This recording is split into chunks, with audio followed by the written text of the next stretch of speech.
And she goes, I was, I was sitting there, I was cleaning my house, trying to get my mind off of things. That morning, I was just going through so much mentally and physically. And right behind me, I turn around and there's two angels, like angel boys.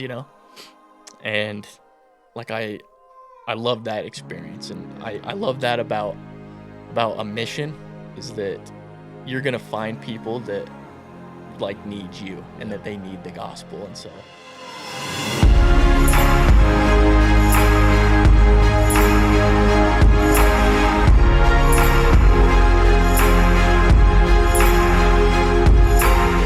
Hey everyone, welcome back to another episode. Today in the studio, we got my boy Blake. How we doing, bro? dude, good, doing so good, bro. It's Let's good to go. see you, man. Yeah, dude, I'm hyped. It's been a long time, and when you hit me up to come on, I was just like automatically 100% like, Let's go. let's do this. So Yeah, thanks dude. for having me, bro. Of course, bro. Yeah. So me and Blake went to high school together, played on the hockey team together. Good memories, dude. Yeah, great memories, Gosh, man, I wish we could go back, man. But Dude, yeah, such good Blake's times. forever, dude. Blake, you've been someone that I've looked up to and really appreciated as a friend. Like, and I know that all of our friends and homies from high school would say the same thing. Yeah, And dude. so wanted to have you on to talk about, a little bit about your experience in high school and preparing to go on a mission, and then the experience of your mission. But yeah, tell me a little bit about yourself, Yeah, dude. where you grew up, and then just kind of lay the background for us. Sweet. Yeah, dude. No, again, thanks for having me on, man. And Yeah, bro. you're younger than me in high school, but like I always looked up to you Oh, dude. all the time. And like I love your whole family. Like I love the Heatons, and I love your brothers. I grew up, with Jackson and Dylan. Yeah, so, dude, that's right. Played baseball with Jax. yeah, right? baseball with Jackson and hockey with Dill. So yeah, dude. so fun. Love your whole family, dude. So yeah, again, thanks for having me on. But Yeah. yeah, like Noah said, my name's Blake Tempest. We went to high school together and grew up in Draper. Yeah. And so, yeah, kind of kick it off. The mission was awesome for me, and I think one of the main reasons I went on my mission was really to become the man that I wanted to become. Yeah. And I think for me in high school, early on, it's a lot of kids say like, yeah, like it's always in the back of my head that I'll go on a mission. So it was always an option for me growing up and going throughout high school. And my close buddies, we were always kind of like the rowdy we were like the rowdy kids, and So like lit. like super energetic and just like bouncing off the walls. And so love my buddies. But yeah, dude, the mission was the best experience for my life. So it was great, man. Dude, that I love that, man. And yeah, dude, the group of homies that you guys are the best. Yeah. Such a good time, and so many good memories reflecting. So yeah, tell me about high school and making that decision to go on a mission. What were some of the challenges that you went through? What were some of the pressures that you might have felt? Obviously, that's a reality living here in Utah. It's like everyone's going to serve missions. I guess I got to go. But how did you kind of wrestle with that and make that decision? Yeah, I think, I had a lot of great influences in my life with, young men's leaders and all of my best friends too. And, I had an older brother who had served a mission. He went to Ecuador. And so cool. My grandparents both had served. And so it was always kind of, I never felt pressured really to go on a mission. It was more like people would always kind of assume that I was going to go, like, Blake, like you'd be such a good missionary, and like give me all those, little really nice things that I always appreciated. And so I think, throughout high school, there were times where the mission wasn't a big thing and something that I was thinking about. Yeah. Really wasn't till kind of my senior year where I really had to lock in on if I was gonna go or not. And so I decided to go to Utah State for a semester before I had left on my mission. Okay. So I left in January, but I did a full semester because leading up to that, graduation was hitting in high school, and my parents kind of sat me down and they're like, hey, so what are you going to do? Are you going to go to school, go on a mission, like, go into a trade, start work maybe? Yeah. And, I didn't really know. And I was like, you know what, like I'll go to school. Let me go to school and kind of build up, more of my testimony before Yeah. I had kind of left. And so, a lot of my good buddies were getting their calls and they were all Yeah. leaving. And I had two really good buddies that they were kind of leaving like October, November. Cool. So all my buddies in the summer were like gone. Yeah. And I was just hanging out with them and like driving down and like hanging out with them. And I'm sure like Tyson, Yeah, Father yeah. and like Corbin Fitz and Yeah, stuff. dude. But I remember Tyson, we were like chilling at his house one day and he's like, Blake, like, it's like, dude, you got to go on a mission, man. Like, Yo. you got to like start your papers and like, you're going to be an awesome missionary if you go, man. And I was like, yeah, you're right, man. Like, I should. So I looked at my friends and my brother and my grandparents, and I looked at the men that they became and, my young men's leaders too. And they had something that I really wanted. And so that was a lot of the main reason I wanted to go is I had people I looked up to and I wanted to be like them and and experience that. So that's awesome. yeah. You say they had something that you wanted. What was it that you could recognize in them that you wanted? Like what about them was it? I think it was just the men that they were and how they treated people and the careers they were going down, and they, a lot of people, especially me too, is you validate your mission so much on like your future and what you want for yourself. Yeah. So, going into, a marriage or, having kids and all of that, like they were great examples of what the gospel does for somebody. And so that's really what I wanted too, is these guys are happy and, they're priesthood holders and all of that. And so I was like, I really want that too. Yeah. So. That's cool, man. And what a blessing to have those kinds of people in our life, and to, I mean, in this instance, Tyson, like one of your best friends, to just tell it to you straight, and that's what a lot of our friends and family, that's what we can do for other people from time to time. Obviously, it's good to have the Spirit with you, and you don't want to, come off judgmental or, push people to do something that they don't want to or need to do. But sometimes it's nice, dude, when that young men's leader, when that friend, when that parent just says, this would be a great option for you and it would bless you. Like I know for a fact, and you can take it to the Lord and figure it out. But tell me about receiving your mission call and preparing to go on a mission and starting in the MTC. Yeah, dude, it was awesome. I remember praying beforehand, like once I finally was working on my papers and like submitting them, going through the whole process. I remember praying a lot, and I was always like, God, like I really would like to go somewhere with no snow.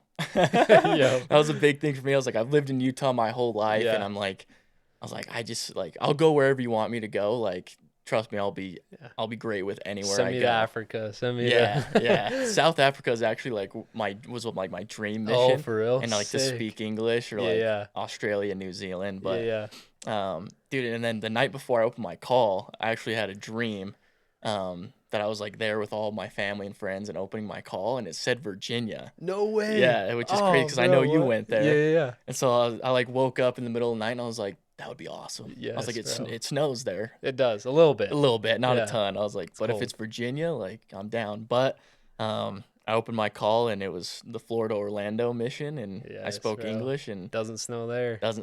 So I was like, you know what, he's got my back, and that was awesome. So it was really exciting, and it was the whole thing. All my friends and family were there to open my call, and so that's sweet. Did reality hit you? Like I've talked to some people. Do you remember Carson Campbell? He was on, and he went to Fort Lauderdale. Yeah, and he was just saying how he got off the plane in Florida and like walked outside and laughed out loud at how humid and hot it was. And it was like midnight, What did you have? Were you like, oh, freak, bro, maybe I do want this snowy place. This is wild. Like the plane landed, and as soon as we were just waiting to get off, my hands were just so sweaty. Greased up. It was just so humid, and I was like, wow, like I'm here. Like, and you weren't dry until 2 years later when you came home. Yeah, dude. Like I didn't use like chapstick my entire mission. That's so awesome, bro. But yeah, dude, and then I left kind of in the winter time, so I got to the MTC in January. Nice. So it was freezing and it was cold. And were you at Provo? Yeah, I went to Provo. Yeah. I was only there for, English speakers, you only go for like 3.5 weeks Yeah, or yeah. something like that. But MTC was awesome. It Cool. was such a great experience. I remember the first night, you're kind of laying in your bed, Yeah. and I was on like the bottom bunk, and I was staring at the top bunk, and I was like, wow, like I'm here, like like we're about live. to do this. So Yeah. yeah, it was great. That's awesome. Yeah.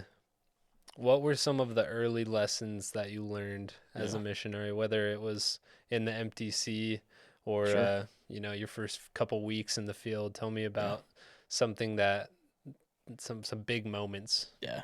I think for sure in the MTC, you get there and you're in class and you're going through the everyday life of the MTC, and sometimes you feel like you don't know anything. And I Mm-hmm. think that's a huge part for anyone that's deciding to go on a mission or thinking about going on a mission, is like it is okay to not Yeah. know everything about the gospel, the scriptures, everything. And I think that was a huge part for me in the MTC, Yeah. is learning to be patient with myself. Yeah. And it's like Blake, you have 2 years to like learn Figure and this out. grow and, Yeah. and figure it out. Like you'll get there. So Yeah. I think patience was the main thing for me. And then Hmm. in the MTC for sure, just like having to study. Yeah. Like, study as much as you can, read, really soak up the MTC because it's fun. Like Yeah. I had a blast. I had a lot of awesome elders, in my little dorm area, and Yeah. so I learned a ton from them. But that's the biggest takeaway from the MTC is if you're feeling like, hey, like I don't know anything, Yeah. like just be patient with yourself, Mm. pray and ask God for strength Yeah. that He'll give you the opportunity and discipline to learn. So that was a Yeah. huge part for me. I love that because it is. It's so overwhelming, Yeah. and you want it all. You just want to be that awesome missionary who knows everything and knows the scriptures like the back of your hand. Yeah. But you get to that point, and it's just that slow grind every single day. Yeah. Spending It's true. time in the scriptures, spending time on your knees. So let's I'd love to hear a couple stories like from Yeah. your mission, whether it's someone you taught, something that you learned from your companion. Give me a couple Yeah. highlights. Yeah. A for little sure. highlight reel of Elder Tempest Yeah. out in Florida. Man, there's a ton. There's so sure. many to go through. I think a big part for me was right at the beginning. I was in training, and I had read the Book of Mormon and like the Bible a handful of times. Like Yeah. usually at church, like in Young Men's, they ask, can you read a verse? Like it was that. I didn't really read a whole Yeah. ton, and so I was out there and I was in my training, and it was rough. Like I was having a hard time like knocking doors and like talking to people, Yeah. and I'm like, this is crazy. Like Yeah. this is hard. And I remember during a personal study, I was sitting there and I was going through Preach My Gospel, and I was reading, all the missionary things and how to teach people, and we were kind of going through asking people like if they believe like this is true, Mhm. and then like reading the last bit of the Book of Mormon at the end where it's if you pray like you'll know. Yeah. And like a light went off, and I was like, I've never prayed like Yo. to know if this is true. Hmm. I always had felt that it was true just Yeah. growing up, and I always like loved the church, and it was good for me. And I was like, you know what, like I turned to my my trainer. I was like, man, I don't like how can I be teaching this to people when I don't have a Yeah. like You haven't reassurance put it that to I the know. test. Yeah. And he's like, dude, he's like pray, like right now, like pray about it. So I kneeled down at my desk and I just said a prayer and about everything. Like, is the Book of Mormon true? Is the church true? Joseph Smith, all of that. And, it wasn't a big, crazy, lightning, experience, but I did feel like peace. And I kind of stood up and I was like, dude, I want to like go out. Like, I want to go out and knock doors. I want to like go ride my bike. And I was just ready to, I was like pumped up all of a Fired up. sudden. Yeah. And it was really a cool testament to me that, God hears our prayers, Yeah. and I was like, okay, like this is it. Like I'm head first diving into my mission. So that was Yeah. one really cool, experience that Yeah. I first had. So your experience having just prayed to know if the Book of Mormon is true and if the Right. church is true, if Joseph Smith was a prophet, Yep. and the the what happened is you were stoked to go and share it. You just Yeah. were fired up on it and you Yeah. wanted to share it. And that's what happens to Lehi here, right? In the vision of the tree of life. And he says, and it came to pass that I did go forth and partake of the fruit thereof, talking about the gospel. Yeah. I beheld that it was most sweet above all that I have ever tasted before. Yea, I beheld that the fruit thereof was white, to exceed all the whiteness that I had ever seen. And as I partook of the fruit thereof, it filled my soul with exceedingly great joy. The peace that you experienced. Right. Wherefore I began to be desirous that my family should partake of it also, for I knew that it was desirable above all other fruit. And so Yeah, instantaneously, and I think that's the main reason why these young 18, 19-year-old kids decide to go on missions is we've experienced the blessings of Jesus Christ and his gospel on some level. And that's what gives us the motivation to go and share it. Yeah. Tell me about someone that you taught, whether it's early on, later on in your mission, someone that you were able to go and share that message and experience them. Yeah, for sure. One story I have right off the bat. It was in like my hardest area. It was called Palm Bay, Florida. And I don't know what it is about, like, sounds like a Mario Kart map. I don't know what it is about Palm Bay, but like I swear everyone who lives there is like 40 plus, and they just are like they're kind of set in their ways, and it was really hard to like find people. Mm-hmm.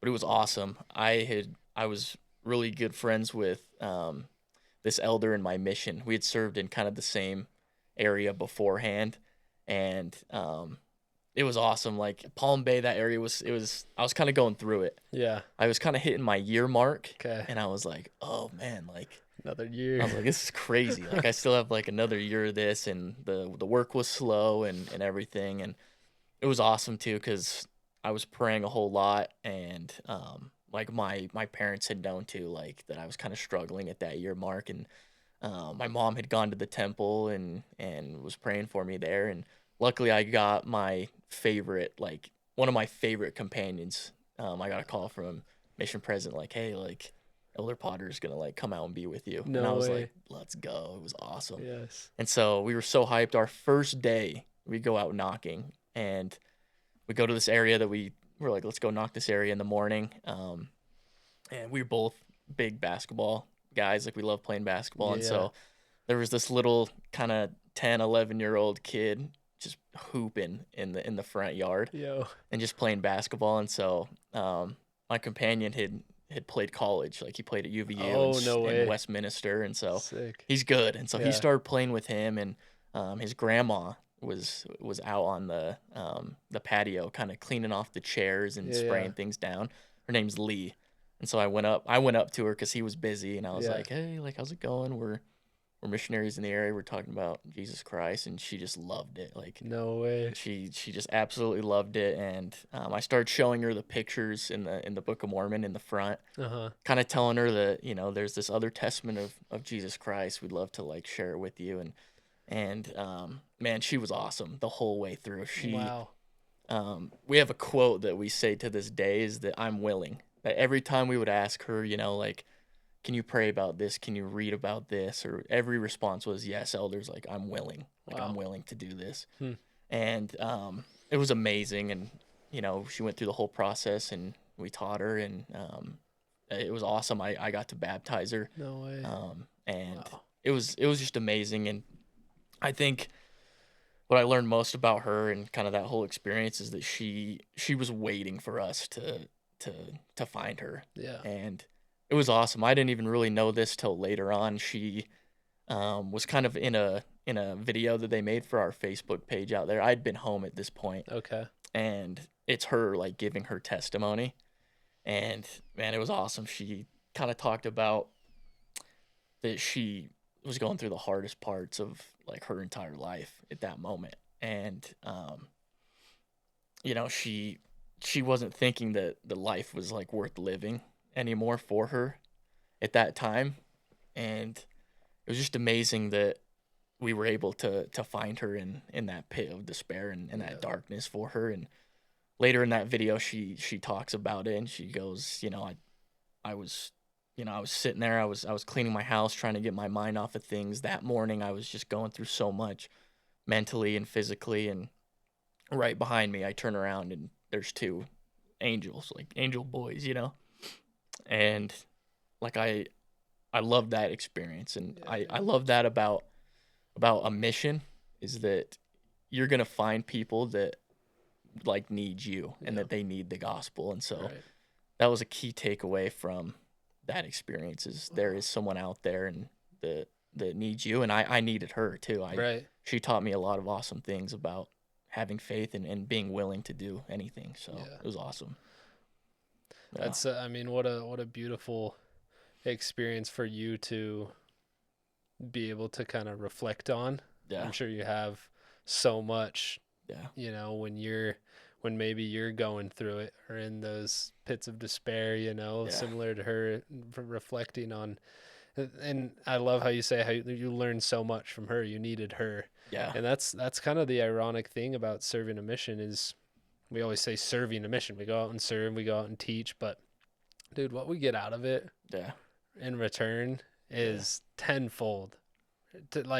And one of my good buddies, you remember Baylor Johnson? He's always whenever we talk about our missions and stuff, is that's all you need to do is be willing to show up.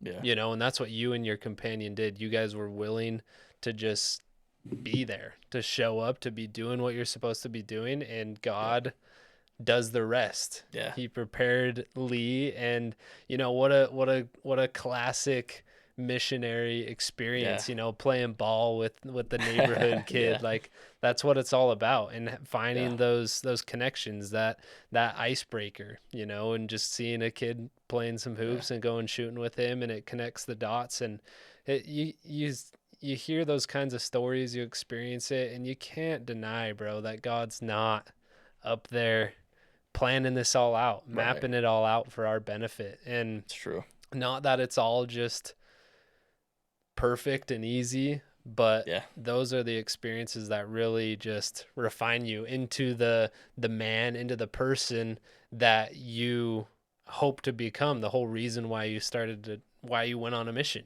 Right? Exactly.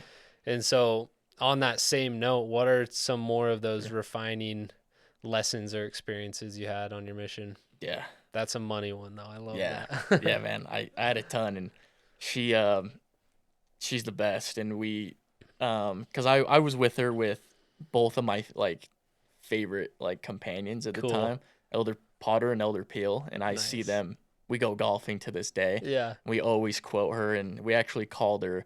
It's been a year or two, but we called her one day. Cool. And we all three of us kind of got to talk to her, and she lives in Kentucky now, not Florida. But no, it was great. And once I got to leave too, I think she had her daughters and their kids, all of her grandkids. They all lived in the same house, and it was a crazy rambunctious loud house, and they all got baptized after.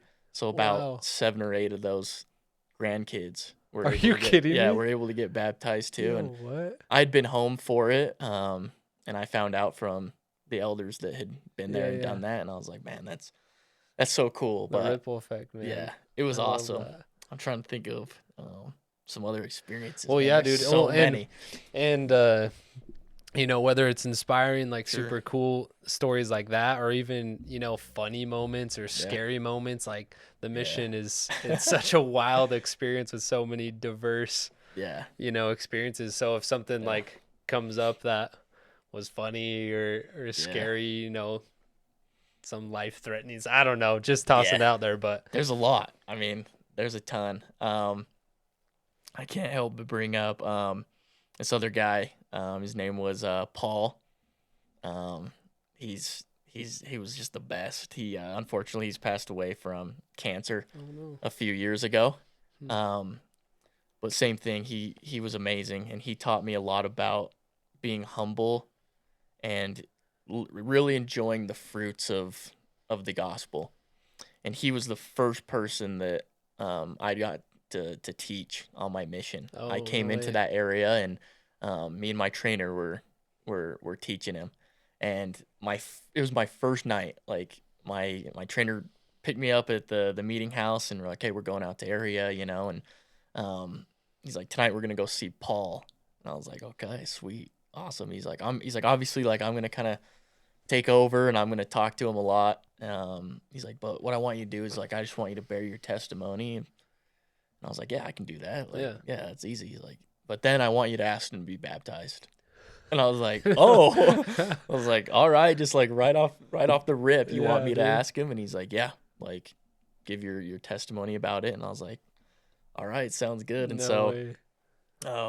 we go over that night. I didn't even get to like drop my bags off. Like, Yeah. we drove straight to their house. And the members out there were awesome. Cool. He lived on the same street, and the members had, grown a relationship with him. But we're in the lesson, and I'm just like, I'm so nervous, and I'm Yeah. kind of like freaking out. I'm like, sure. oh, like, it'll be all right. Like, they've been teaching him for a while, and like, he loves the Book of Mormon, and, Yeah. and he's been loving going to church. I was like, it'll be good. And so I like bear my testimony. I ask him, and I'm like, Paul, like, do you want to follow the example of your Savior Jesus Christ and be baptized by, that authority, priesthood authority? And he's just like, no, I'm not ready yet.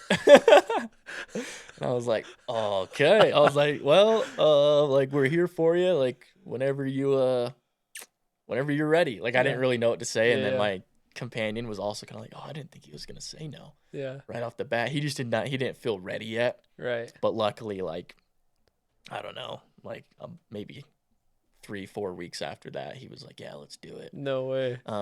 He was amazing. He'd gone through a lot in his life. He'd lost his mother, and unfortunately, he'd just had a rough life. Yeah. Really hard, tough life. And Yeah. it's crazy to go out and meet these people and hear their experiences, and it's like, man, I'm just a kid from Draper, Utah. Yeah. Like, I grew up like with like friends, and like we're all in the church and going to church. And Yeah. then you hear these people that have had just really dark and hard lives. Yeah. But it was amazing. The thing I loved most about him is he loved us, and he loved like his family, Yeah. and he loved the members that were his fellowship members. And so it was cool. Yeah. He got baptized, and what I loved most about his story is we went to the temple, and he really had missed his mother, and his mom was like his biggest influence. And we got to go to the temple, and he was able to baptize that member in proxy for his mom. Wow. And it was unbelievable. Like, Yeah. the spirit I had felt in the temple, and watching him do that for his own mother was Yeah. one of the like coolest things I had ever seen. And man, it was awesome. And then we went into the temple, and she had become like a member, right, in Yeah. proxy. And he stood up after it was all done, and we were in the temple, and he was like, she's here. Like, I can feel that Yeah. that she's here. And we were all like, man, this is cool. And it was the first person I taught, and yeah, like, I'll never forget that. And so he Wow. taught me a ton. Oh my It was goodness. awesome. Dang, dude, that's Yeah. that is so amazing, especially early on in your mission, to have something like that to kind of build off of, adds to your confidence. And the role of the gospel, it does different things for people.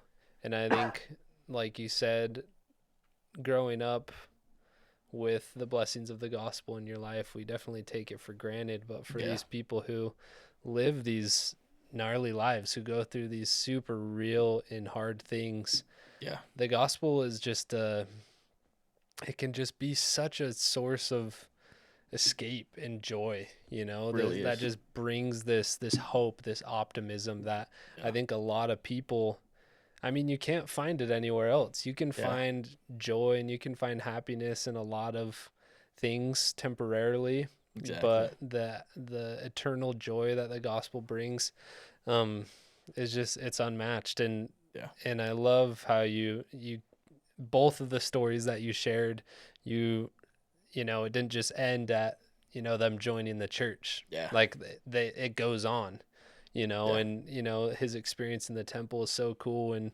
Lee's family joining the church. And there's one experience I had. It's probably, one of the most sacred experiences ever. It just caught me off guard, cause on a mission, you like look forward to, baptisms or those big moments, and you're expecting to feel the Spirit, and you Sure. usually do. Yeah. But I remember there's a family who joined the church, and a couple weeks after their baptism, it was during COVID and all that craziness. Yeah. And so we were doing sacrament at home and sometimes in smaller groups and whatnot. And the father of this family that we were teaching received the priesthood, and we were in the Relief Society room, and it's literally him and his 3 family members, 2 members of the bishopric, and I think another member, and then me, and I was in a trio, me and my 2 companions. Yeah. And watching him exercise his priesthood and bless and pass the sacrament just to this little group of 8 people or whatever. I don't know what it was, dude. Just tears, bro. Just hit me like a bus, man. And I think it's one thing to see someone, learn about Jesus Christ for the first time and come to know that, he's the savior of the world, but to see it in action, like, is just such an inspiring thing. And that's the fun and great opportunity that we had and we still have, and future missionaries have, is you get to experience that on like a whole new level. Going and exercising this power and authority to go and preach the gospel and administer all of these great blessings to all of God's children. It's so sick. It's awesome, dude. It's the best. And I want to share, I think, a scripture that I love the most, that has helped me out the most. Let me see here. Let me pull this up. I did a little homework. Let's go. Because I love this. Let's go. This verse. It's one of my favorite verses of all time, that I think I learned a lot from, and it's Moroni 7:13, and it says, "But behold, that which is of God inviteth and enticeth to do good continually. Wherefore everything which inviteth and enticeth to do good and to love God and to serve Him is inspired of God." And what I love most about that scripture is that's kind of been my rock for my life, especially on my mission and then post mission as well. That's one thing I really learned, that all of the good things in my life and the life of my friends and family that I've seen that are happy and things are going well for them is the church and the good things that come from the church and the fruits that, like, we've been talking about. And that's one thing I always have to keep in mind too, is this good, or is this wrong? Is this right? And if it's good and it feels good, like, it is of God. It is God's way of telling us, hey, like, you're doing awesome. Stick with it. Like, you're doing the best that you can. And I think that's an awesome thing for anyone that wants to go on a mission or is on a mission or, comes home from a mission, is that mission was such a great experience. Like, hold on to it and remember that it was good and it was amazing. So I love that verse. No, that's a great scripture. And that has been probably the coolest thing about having these conversations with a lot of my friends and family, about their mission. And I've said this before on here, but the mission is something that you look forward to, like, your whole life, and then it's something you reflect on a lot. But you never really take the time to, like, tell these stories, to get out your journal and read them to your friends, to your family. And it's been so eye-opening. It's like, we've been good buddies for a while, and it's like, it took us however long to sit down and have these conversations. And it's like, these were such big moments, and it was such a, like, It was the climax of our book of childhood. It's like the mission. It's like that's what we're all working towards. It's something that we're all, and so it's important to reflect on it and to tell these stories, and to, when we're feeling down, when we're having doubts, and the world today, dude, with just media, it's so easy to just get caught in a lot of the worldly things, and people are going through things that humanity's never experienced, and it's hard to navigate it, dude. And that prophecy that President Nelson shared a couple of years back, that we won't be able to survive in today's world without the guidance of the Holy Ghost, like that, every single day that's getting more and more applicable and prophetic and real and true. And being able to reflect on these experiences is what helps you have the Spirit with you, right? Along with, reading the scriptures and doing all the things. But it's awesome, dude. As we can kind of wrap up here, but is there any remaining stories or just kind of final words that you have for the people listening? Yeah, for sure. I think a big thing is kind of know where you're at and where you want to be at is a big thing, and that's something I had learned from my mission before and after.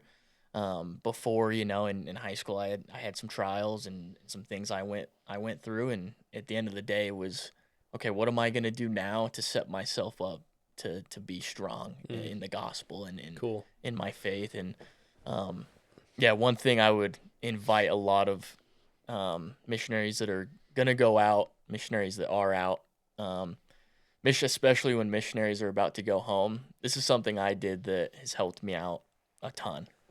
And my last kind of 2-3 transfers, I would take 15-20 minutes at the end of like my personal study. And I have like half a notebook filled of my testimony of the church, the gospel, and my mission.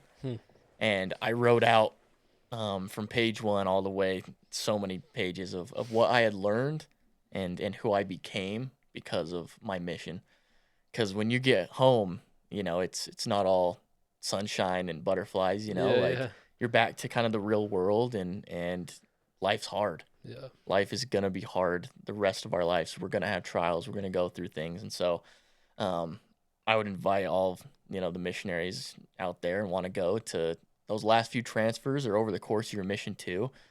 Write down what you learned and who you like.